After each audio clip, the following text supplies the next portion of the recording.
conception, c'est de maîtriser cette image. Let's start to have a few words about this.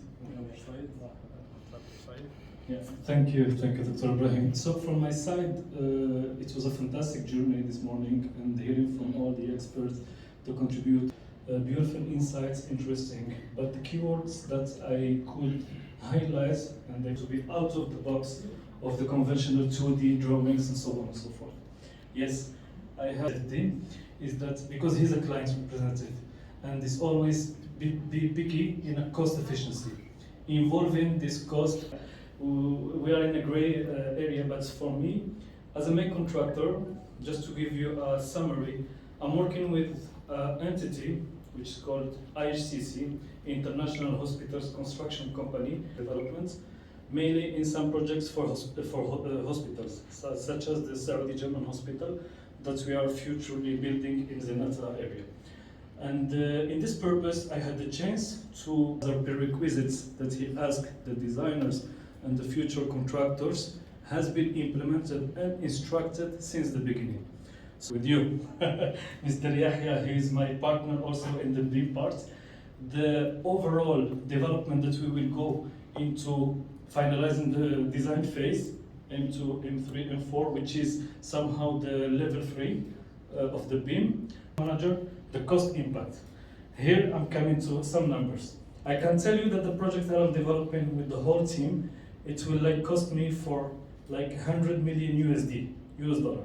With the design team in Saudi Arabia for the BIM part only, and with my local partner, it's 0.05%. But why? Here I will explain. Recruiting resources, getting familiarized, invest in the infrastructure of this technology. That's hard work and that's outcomes. Behind there is a big investment in the infrastructure. The clouding, I believe Mr. Stage of the technology, when we were sharing the lunch in a moment, I told him that you focused on the, normally, I think 80% of people does not acknowledge. Everybody is focusing on the visible part of the iceberg, which is that outcome, that's graphic, that's rendering. It's easy to go to many suppliers with detailed bill of quantity. This is just an example as an outcome by using this technology to get outcomes like this kind of documents where the poor guy as a quantity surveyor, between brackets, a maître, to Here from design architecture. Yeah, so common agreement among all the stakeholders about factor. So there's a variety of ideas party come from. How can we overcome this or moving to this technology? So there are a lot of things that we need to share actually. So another view can here. Thank you very much. Du BIM, on nous parle de réduction de coûts, de réduction de délais, etc. De mon point de vue, c'est pas forcément toujours le cas, en tout cas pas en phase chantier et construction. Peut-être que c'est dans la durée, comme tu as dit, du cycle de vie du bâtiment. Le processus BIM est forcé de constater qu'on est toujours dans ce qu'on appelle l'itération. L'itération, c'est quoi? C'est une modification qui est reprise instinctivement par les autres corps d'État. Quand l'archi modifie quelque chose, eh bien, le bureau d'études, structure, lot technique, etc. modifie. Et puis donc ces itérations-là font qu'on refait plusieurs fois une chose. Si elle avait été peut-être mieux conçue au départ, si on avait peut-être pris plus de temps en démarrage de projet, chose aujourd'hui qu'on n'arrive pas à avoir auprès de nos maîtres d'ouvrage, on aurait évité toutes ces itérations et toutes ces modifications qui font du rework, du retravail incessant et qui est un petit peu fatigant à la longue.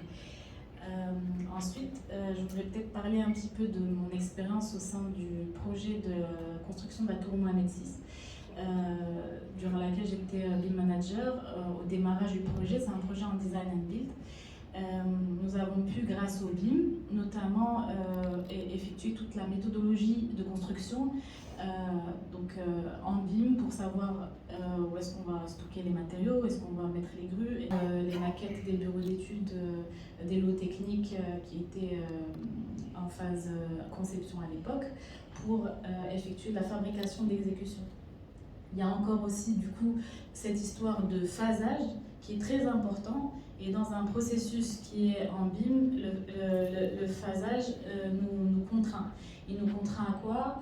On a à chaque fois, bien entendu, la structure qui a 3 km ou peut-être 30 km d'avance, et puis tous les lots qui viennent par la suite. Donc les lots qui viennent par la suite doivent se conformer à ce qui a déjà été coulé, à ce qui a déjà été mis en place en charpente métallique de développement du projet, font que effectivement, grâce aux différents logiciels, à l'expérience de chacun également, parce que le logiciel et l'automatisme ne peuvent pas en même, force est de constater qu'on va quand même ce déphasage-là de discipline créer des dégâts et peuvent être aussi apporter d'autres surcoûts au projet.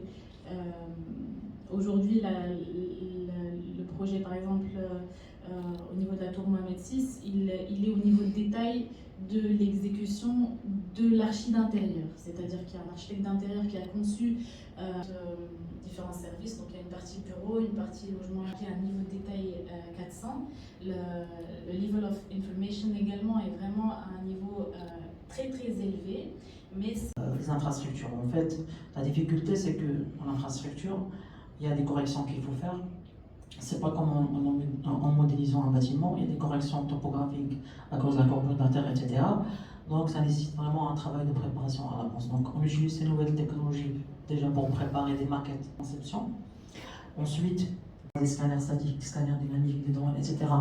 pour contrôler les travaux réalisés et à la fin du chantier des infrastructures. Donc le BIM infra c'est un peu différent du BIM bâtiment. Je vais parler de l'expérience de GTR, c'est important dans ce domaine. On a commencé à travailler avec le modeler et on a le niveau d'usage BIM qu'on utilise sur chaque projet, ça dépend des particularités justement du projet. Mais bon, on arrive. Vous avez besoin de fondations profondes et plus solides. Le BIM, c'est pareil. Le contexte, le terreau local aujourd'hui nécessite d'aller vers des projets plus complexes dans lesquels il y aura les moyens de mettre au départ l'investissement, le surcoût, on l'appelle comme on veut, qui va aider le processus et l'ensemble des intervenants dans la réalisation, dans la concert à la réalité. Il n'y a pas de beaux projets magnifiques. Investir doit avoir en face un sens. Contribuer que c'est une technologie qui est encore jeune, donc le client, le maître d'ouvrage qui veut construire sa maison à 20 millions de dirhams et faire du BIM, il va le faire. Soit il veut qu'elle soit faite dans les meilleures conditions. Au plus tard, moi j'ai une maison BIM, comme j'ai une maison domotique. Oui, regarde mon téléphone. معكم سي محمد الحراق مهندس مدني ومدير مشاريع في اطار البنايات في المغرب. التشارك ديالنا مع المهندسه والكابيني سكينه العواد كان في اطار التشارك والتبادل مع المختصين ديال المجال في اطار البنايات 4.0 اللي هي بنايات كتعتمد على المعلوميات المتالقه واللي هي غدا جايه جديده ان شاء الله باش ما نبقاوش في الاطار الكلاسيكي وندوزو شويه لقدام باش نكون عندنا شويه ديال لوبتيميزاسيون ديال النفقات في المشاريع ديالنا وواحد الجوده عاليه في المشاريع يكونوا على الاطار العالمي ان شاء الله. شكرا. بالنسبه للناس المشاركين في هذا الحدث شكون هما؟ الناس المشاركين اللي كانوا معنا هما الخبراء كلهم المهندسين المعماريين مدنيين سيرفيس بروفايدرز يعني الناس اللي تيديروا مواد البناء اخصائيين سبيسياليزي في المعلوميات اللي هما خصهم يكونوا في اطار جدي مع المهندسين باش نزيدوا شويه لقدام في اطار المعلوميات البناء ما بقاش البناء الكلاسيكي والمعتمد عليه سابقا. Qui n'est pas vraiment convenable à l'aspect collaboratif du BIM. On a aussi, vous avez sûrement vécu durant votre expérience, vous avez un fichier sur lequel vous travaillez, que ce soit un rapport ou une AutoCAD. Vous-même, vous ne savez pas laquelle est la dernière version. Donc vous avez du mal à retrouver la dernière version et l'erreur est humaine. On transmet la mauvaise information sur Terra et on a du retard et bien sûr ça coûte de l'argent aussi. Donc Autodesk aujourd'hui, elle a essayé d'un peu de, pour tout ce qui est design, pour tout ce qui est ingénierie, pour tout ce qui est informatique. Donc vous voyez que c'est une solution qui est adaptée à tous les métiers. Mais ça ne propose pas, en tant que spécialiste de la construction, ça ne propose pas des avantages et des outils un peu plus avancés qui nous permettent de mieux collaborer et mieux, bien sûr, faire des prédictions. La solution s'appelle Autodesk Construction Cloud. Elle elle propose, elle inclut plusieurs modules. Je ne vais pas les parcourir tous, mais juste pour vous dire que c'est une seule plateforme. On peut gérer les droits d'accès. On peut gérer le droit d'accès par entreprise. On peut appeler une société avec toute qui va être la plus intéressante à tous et qui va présenter un peu des outils et des fonctionnalités qui sont très intéressantes dans notre métier. Donc on a la base qui est le document management pour nous permettre de gérer ces informations-là. On peut voir des plans. On n'a même pas besoin d'installer un logiciel spécifique AutoCAD ou autre. On peut voir des maquettes, on peut voir des notes de calcul, des rapports, etc. Vérifier. Et bien sûr, la personne concernée aura accès à la plateforme. Il reçoit automatiquement une notification comme quoi il doit rectifier sa conception parce qu'il y a des problèmes relatifs à certaines. دكتورة سكان العواد مؤسسة شركة العواد اركتيكتور انجينيوري. مرحبا بكم في هذا الحدث العالمي اللي كيجمع لي زيكسبير انترناسيونال اللي جينا نتحدثوا على البيم بيلين انفورميشن موديل. هو حدث مهم جدا لانه كيجمع بزاف ديال الخبراء في الميدان اللي كيعطونا رايهم سورتو دي بريزونطاسيون سور ديفيرون سوجي اللي كنستافدوا من بعضياتنا اي سورتو ان بارطاج لو سافوار. فوالا ميرسي. بالنسبه للناس اللي مشاركين في هذه لا كونفيرونس يعني سي دي زيكسبير في لا كونستركسيون ديجيتال سورتو سي دي اركيتكت دي انجينيور اللي جايين من العالم من مختلف دول العالم مثلا الهند الولايات المتحده الامريكيه اوروبا كمان عندنا الدول الأوروبية وكمان يعني دول الخليج. فهذا شرف لنا كبير أننا قمنا بتنظيم هذا الحدث اللي كيتطلب مجهودات كبيرة لعدة شهور. بهذه المناسبة كنشكر يعني كاع الناس اللي حرصوا على النجاح ديال هذا الإيفنت. فهذا كان شرف لي لأننا قمنا بهذا الإيفنت، والهدف منه كيف ما قلت لكم هو أننا نشاركوا الخبرة ديالنا وأننا نزيدوا بلادنا القدام سورتو في هذا الميدان، لأن كنشوفوا هذا لو سوجي سورتو يعني مازالين بعادين فيه شوية بارابور للدول المتقدمة مثلا الولايات المتحدة الأمريكية والدول الأوروبية. فكرم الله أن نكون عند حسن ظن الجميع، وشكرا لكم على الاستضافة. I'm also here just to say that we are all human beings with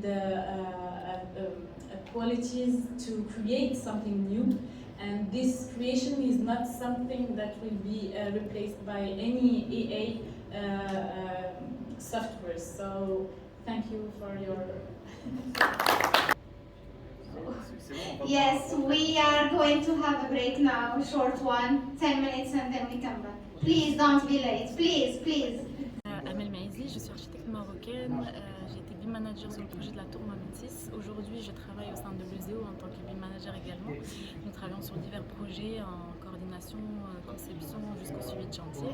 Je suis ravie de faire partie de l'événement de ce jour qui consiste à regrouper un certain nombre d'experts au sujet du BIM et de son développement au Maroc. Encore une fois, le BIM est un processus que tout le monde collabore au sein d'une même maquette afin de pouvoir prévenir les sujets au niveau du chantier et afin de réduire peut-être un petit peu les coûts du projet. Donc j'invite tout le monde à découvrir un petit peu ce processus s'ils ne le connaissent pas, et puis d'essayer d'aller vers l'avant et de développer encore plus, notamment aujourd'hui avec l'intelligence artificielle. Merci.